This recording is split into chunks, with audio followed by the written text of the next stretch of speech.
পরমারাধ্যা জগজ্জননী রাঙারাতুল চরণে, পরম পূজ্য পাদ শ্রী শ্রী বরদার রাঙারাতুল চরণে, বর্তমান আচার্যদেবের রাঙারাতুল চরণে তথা অবিনবাবুর রাঙারাতুল চরণে অসংখ্য কোটি প্রণাম নিবেদন করি।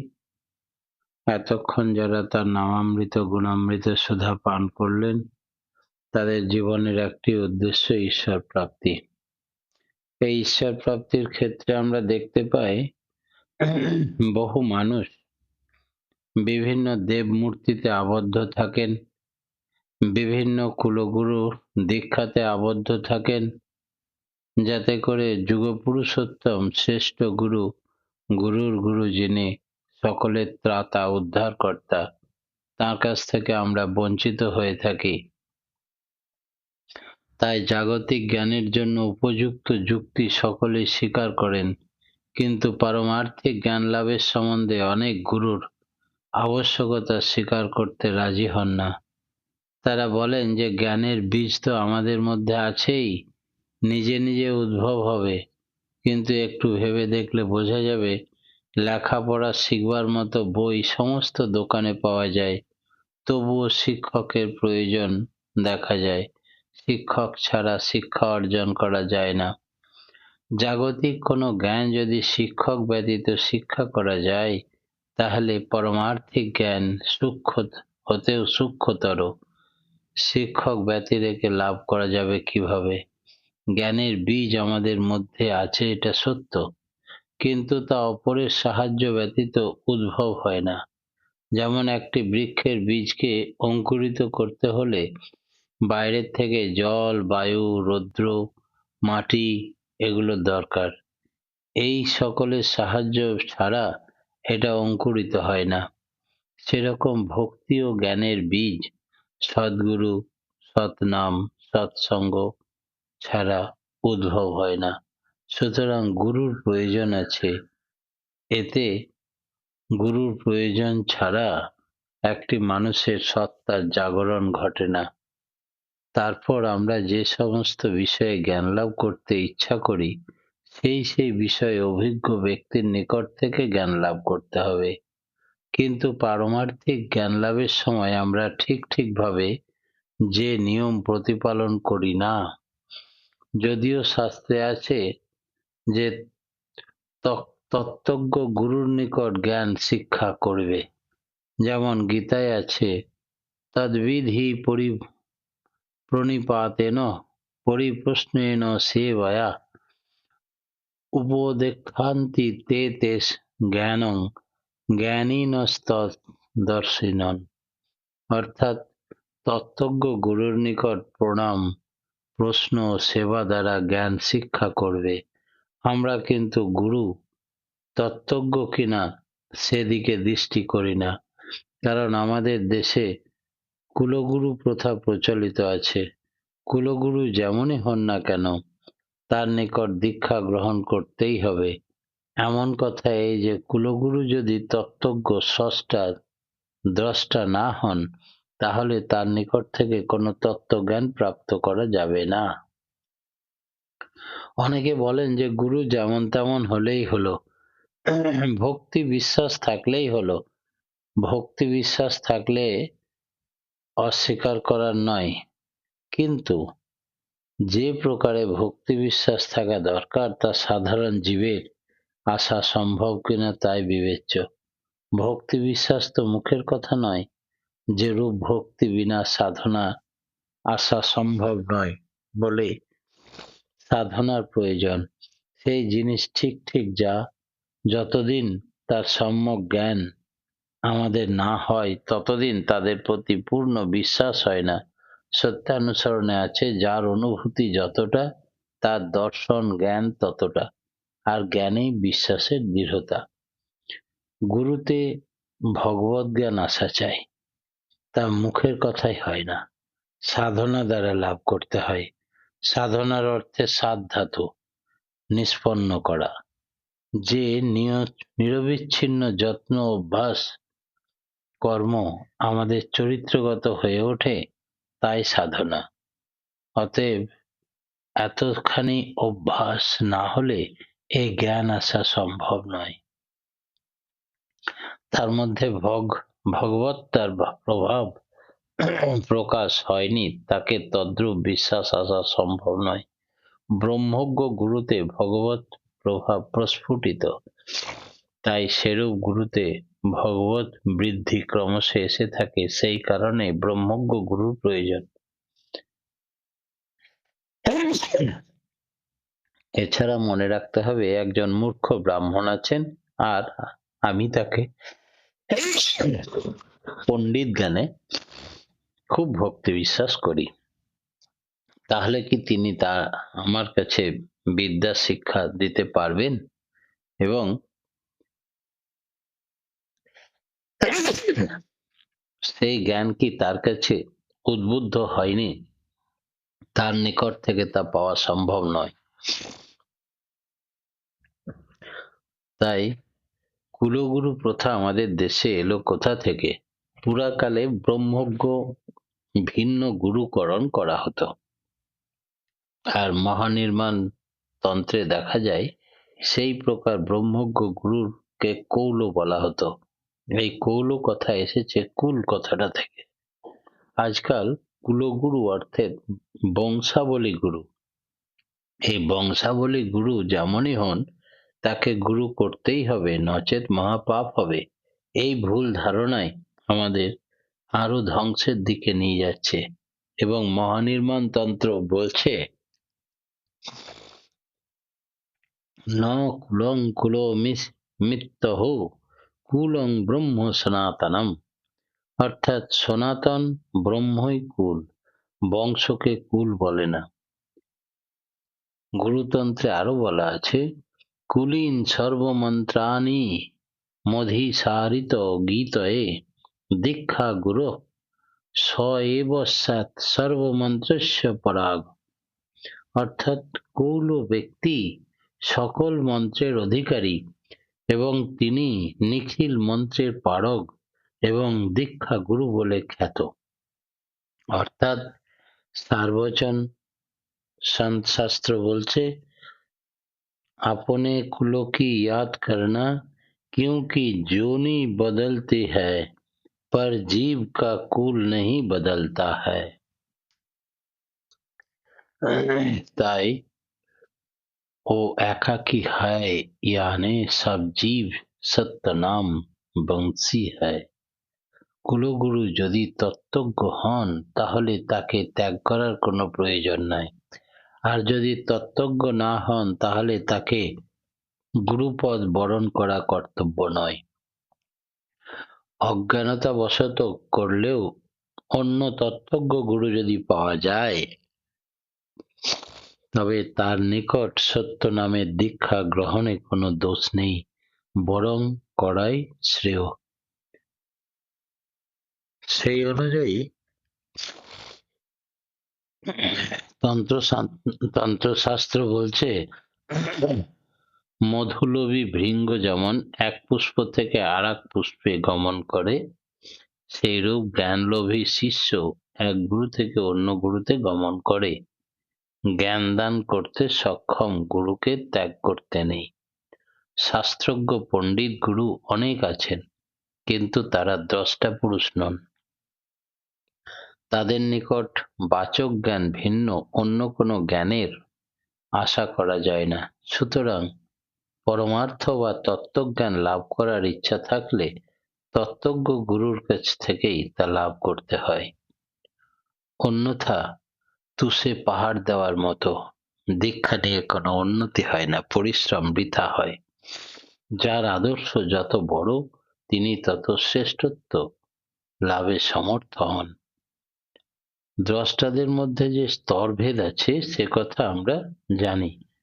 পূর্ণ সদ্গুরু কি প্রকারে চেনা যায়, তা জানা আবশ্যক। প্রথমে সদ্গুরু বলতে কি বুঝি? গুরু তো একজন, তিনি সৎ, অর্থাৎ গুরু এবং ভগবান এক।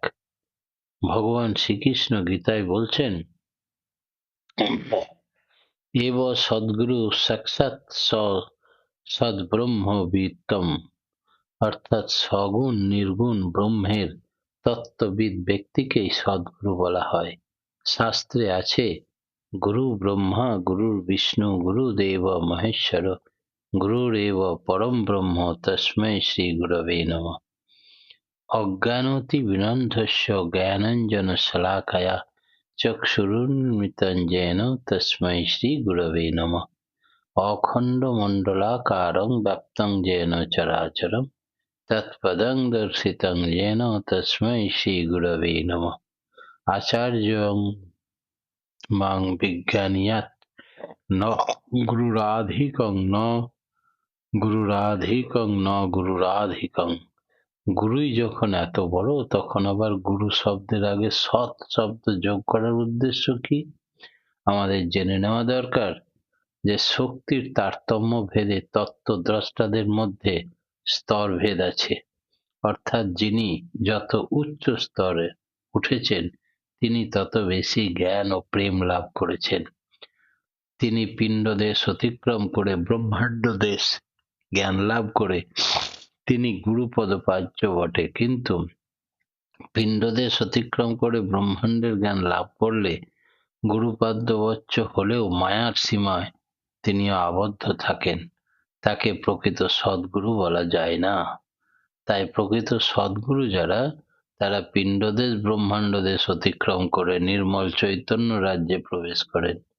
তখন তাদের ভেদ বুঝতে পারা যায়। সদ্গুরুর মধ্যেও আবার সূক্ষ্ম স্তর ভেদ আছে, যে ভেদ এত সূক্ষ্ম, এত অল্প যে তাই ভাষায় ব্যাখ্যা করা যায় না, শুধু অনুভব করা যায়। সদ্গুরু আবার দুই শ্রেণীতে বিভক্ত।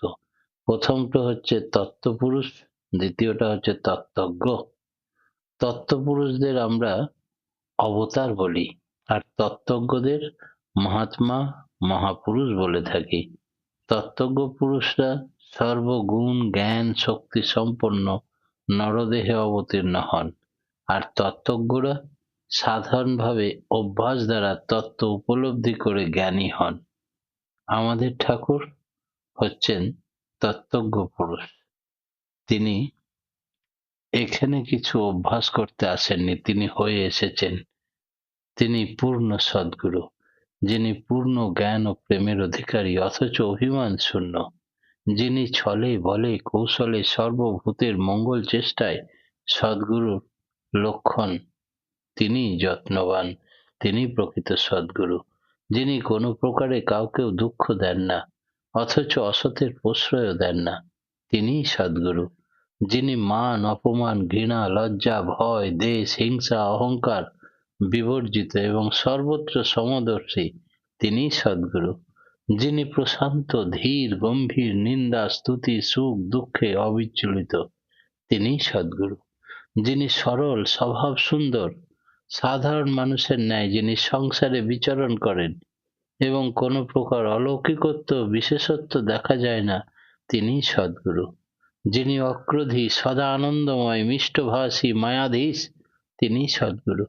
যিনি কাহারও দোষ দর্শন করেন না, যাহার চলা বলা আচার ব্যবহার সকলই মধুর, যাহার সমস্ত প্রশ্নের মীমাংসা হয়ে যায় যেখানে গেলে, তিনিই সদ্গুরু। এক কথায় বলতে গেলে, যার কোনো মূর্ত আদর্শে কর্মময় অটুট আসক্তি সময় ও সীমাকে ছাপিয়ে তাকে সহজভাবে ভগবান করে তুলেছে, যার কাব্য দর্শন বিজ্ঞান মনের ভালো মন্দ বিচ্ছিন্ন সংস্কারগুলিকে ভেদ করে ওই আদর্শতে সার্থক হয়ে উঠেছে, তিনিই সদ্গুরু। যেমন স্বামী বিবেকানন্দ শ্রী রামকৃষ্ণ দেবের মধ্য দিয়ে, মহাত্মা কবির এক রামানন্দের মধ্য দিয়ে, অর্জুন শ্রীকৃষ্ণের মধ্য দিয়ে সার্থক করে তুলেছিলেন নিজের জীবনকে। এখন সদ্গুরু চিনতে গেলে আমাদের কি কি করা প্রয়োজন? সংসারে একটা সাধারণ মানুষ চিনতে গেলে যেমন শুধু তার উপরটা দেখলে চেনা যায় না, যেমন তাকে ঠিক ঠিক জানতে হলে কিছুক্ষণ ধরে সঙ্গ করতে হয়। সঙ্গ করতে করতে তার চলা বলা আচার ব্যবহারের সঙ্গে পরিচিত হতে হতে তবে তাকে বুঝতে পারা যায়। সেই রকম গুরু বা সদ্গুরু কি না জানলে কিছুক্ষণ ধরে তার সঙ্গ করতে হয়। আর যারা তার সঙ্গ করেছে এমনতর ভক্তদের চরিত্র লক্ষ্য করতে হয়। এই রকম করতে করতেই সদ্গুরুকে চেনা যায়। সত্যানুসরণে আছে, পরীক্ষক না সেজে সংকীর্ণ সংস্কারবিহীন হয়ে ভালোবাসার হৃদয় নিয়ে দিন ও যতদূর সম্ভব নিরহংকার হয়ে তার কাছে যেতে পারলে তিনি কৃপা করে ধরা দেন। আচার্য সঙ্গ করতে হয়, অহংকারের কষ্টিপাথরে তাকে কষা যায় না, কারণ তিনি তো সাধারণ জীবের মতো সংসারে থাকেন, প্রেমই তাকে ধরতে পারে। শ্রী শ্রী ঠাকুর বলেন, এক শ্রেণীর মহাপুরুষ বা অবতার বিশেষ আছেন যারা কেবল মাত্র সৎ গুণ দিয়ে থাকেন। তাদের দেহের দিব্য জ্যোতিতে মানুষ তাদের দিকে আকৃষ্ট হয়, ভাবোন্মত্ত হয়ে পড়ে। তখন সাময়িক উত্তেজনা সহসা এত প্রবল হয় যে তাদের বিষয় নিয়ে জনসমাজে যেন তোলপাড় উপস্থিত হয়। আর ভগবানের পূর্ণ অবতার যিনি আসেন, তিনি সব গুণ নিয়ে জগতের সব ভবের মধ্যে থাকেন, সব ভাবের মধ্যে সর্ববিধ বহুদিন স্থায়ী এবং জনমঙ্গল সাধন করে চলেন। তাদের সত্তা, সত্য, রজ, তম সব গুণ নিয়ে থাকেন তিনি। যেমন শ্রীকৃষ্ণ, বাইরে থেকে বোধ হয় যেন এদের চেয়ে কেবল সত্যগুণাবলম্বী অবতার পুরুষরাই শ্রেষ্ঠ, কারণ তাদের অত্যাধিক সদ্গুণের প্রকাশে রজতম প্রকৃতির মানুষ মনে মহা বিপ্লব উপস্থিত করে, সাময়িক উত্তেজনা তাদের উন্মাদ করে তোলে। প্রকৃতপক্ষে শেষোক্ত শ্রেণীতে ভগবানের পূর্ণ বিকাশ। সকলে কিন্তু তা বুঝতে পারে না, মহাপুরুষরা টের পান। আবার বলেন, দেখুন ভগবান তো মুক্ত পুরুষ, পরমাংশ ইত্যাদি জগতে অবতীর্ণ হলে অতি অল্প লোকেই তাদের প্রকৃত তত্ত্ব জানতে পারে, কারণ তাদের মত না হলে তাদের ঠিক ঠিক স্বরূপ জানা যায় না। সাধারণ রূপে সকল অবতারবাদীকে এক রূপে বলা যাবে না। যেমন ইংরেজ এদেশে যদি আসে, তাহলে সাধারণ লোক সবাই সাহেব বলে তাকে ডাকে, কিন্তু যারা সাহেবের দেশের লোক, তারা বলতে পরিচয় জানতে চাইলে জানতে চাইবে যে কোন দেশে, কোন গ্রামে, কোন এলাকায়, কতটা শিক্ষিত ইত্যাদি সব বিস্তারিত না জানলে শুধু সাহেব বললে তাকে বিস্তারিত জানা যাবে না। ধর্মের নামে কত ঈর্ষা, হিংসা, দেশ মারামারি হয়েছে, প্রকৃত তত্ত্ব জানবার চেষ্টা না করে বৃথা কলহ করে মরে মানুষ, শক্তি নষ্ট করে। তাই অনেকেই মহাপুরুষকে চিনতে চায় তার অলৌকিকত্ব দেখে। তারা স্পষ্টই বলে যে যদি তিনি মহাপুরুষ হন, তা আমাদের কিছু করে দেখান, তবে তো বিশ্বাস করব। কিন্তু প্রকৃত সদ্গুরু কোনো অলৌকিকত্ব দেখান না। ভাববাণীতে আছে ঠাকুরের, না তার ভিতর কোনো অলৌকিকত্ব নেই, তার অজানা কিছুই নেই। জীবের ভিতর অলৌকিকত্ব থাকে, কারণ সে দেখে নাই। গুরুমুখী হলেই সে দেখতে পায়। অলৌকিকত্ব দেখানো কি সত্যের বিরুদ্ধে হুকুম বা কমান্ড চালানো নয়? তাই সদ্গুরুর ভিতর বেরোতে পারে না, কেবল বেরোলে তিনি সদ্গুরু নন। শুধু গুরু ভক্তগণ গুরুর বহু শক্তি নিজের ভিতরে অনুভব করতে পারেন। গুরু ইচ্ছামতো সর্বশক্তিমান, সব করতে পারেন, কিন্তু দেখবার মতো চোখ না থাকলে দেখা যাবে না। মহাত্মা কবির বলছেন, पहला दाता शिष्य भई जिन तन मन अपना शीश, पीछे दाता गुरु भई जिन नाम किया बख्शिश। তাই প্রথমে শিষ্যকে তনু মন শির, জয় গুরু জয় গুরু। পরম পিতার রাঙারাতুল চরণে প্রতিপ্রত্যেকের সার্বিক মঙ্গল প্রার্থনা জানিয়ে আজকের মতো ইষ্ট বসো এখানে শেষ করলাম। জয় গুরু।